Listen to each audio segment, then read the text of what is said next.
The United Nations General Assembly is all set to vote on a France and Saudi-backed resolution that lays the groundwork for implementing the Israel-Palestine two-state solution.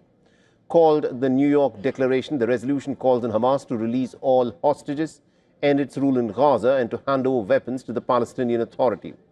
The declaration has already been endorsed by the Arab League and was co-signed in July by 17 UN member states, including several Arab nations. The UNGA vote comes ahead of the September 22nd UN summit co-chaired by Saudi Arabia and France, in which French President Emmanuel Macron has promised to formally recognize Palestinian statehood. Now, since Macron's declaration, 4 more nations, that is Britain, Canada, Australia and Belgium, have announced their intention to recognize Palestinian statehood. Now, currently, 148 nations out of 193 member nations recognize a Palestinian state, including India, which recognizes an independent Palestinian state. However, this recognition is still going to be symbolic because the United States is still not willing to recognize a Palestinian state.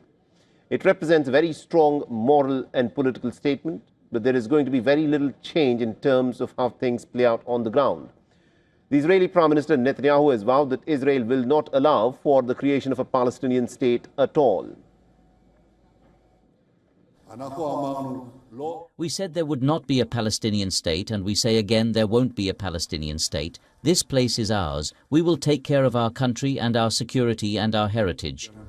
The Israeli military is closing in to seize Gaza City, and Netanyahu has approved a controversial settlement expansion plan in the West Bank in a bid to destroy any prospect of a future Palestinian state.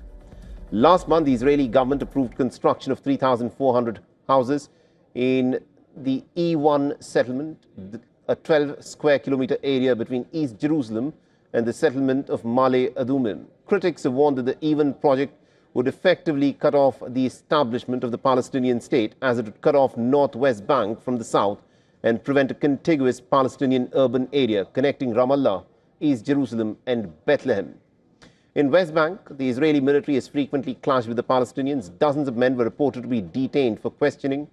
Video footage from West Bank's Tulkarm showed dozens of men walking in line and being escorted by the Israeli military.